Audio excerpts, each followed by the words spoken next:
Hello, this is Michael Biggs with Upwords, and this is a moment of hope.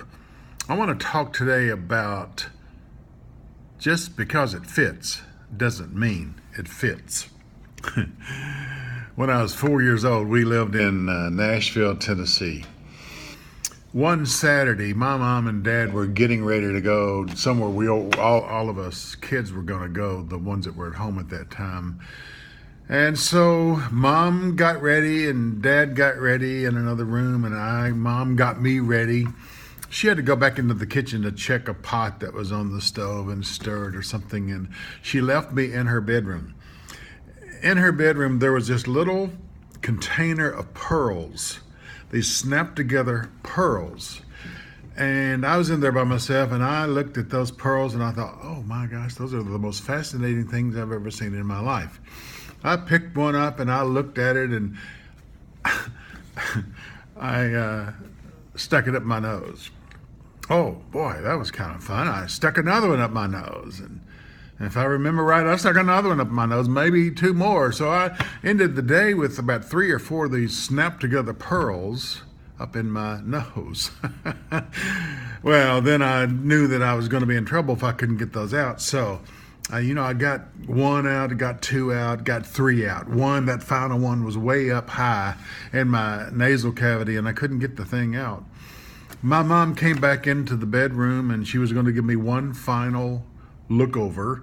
And for mom, that meant using a bobby pin to clean out my ears and then clean my nose. So she did her thing with the ear, and then she went to my nose and she stuck that bobby pin up into my nose, and she heard a click. She thought, what in the world? She did it again, and she pushed it, click. She couldn't figure out what was going on, and she asked me, and I brushed it off in some way, as a 4-year-old can do. She called my dad. She said, Jay, come in here. Something's wrong with Mike. So dad comes in. What's the matter, son? And he looked up my nose, held a flashlight, and he asked me what I'd done. And I had to confess that I stuck those pearls up my nose. He dropped what he was doing, took me down to the corner doctor's office. I think his name was Dr. Jackson. It was a Saturday afternoon, about 2 o'clock. Dr. Jackson laid me out on the table.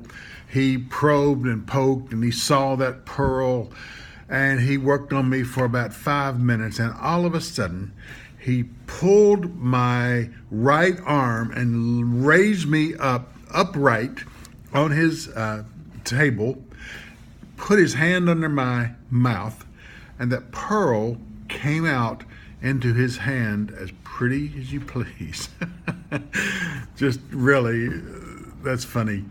But the point is, just because it fits doesn't mean it fits. Those pearls fitted in my nose, but they didn't fit in my nose, you see. I've had some jobs that didn't quite fit. They were jobs, and I could do the job, but they didn't fit. I've been in some relationships that didn't fit. There are some ladies that I probably could have courted and taken the relationship even further than it did before I met Carolyn.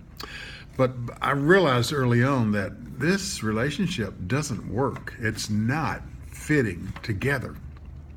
I worked with a guy named Chris in another job, and one day Chris came to work. He had on one brown shoe, one black shoe. Now the shoes fitted his feet, but they didn't fit from a fashion standpoint. What fits in your life? What policies are at play in your workplace that fit or don't fit? What philosophies fit your life? What religious training, what religious beliefs work and fit in your life? Something to think about. Just because it fits doesn't mean it fits. This is a word of hope from Michael Biggs upwards.net.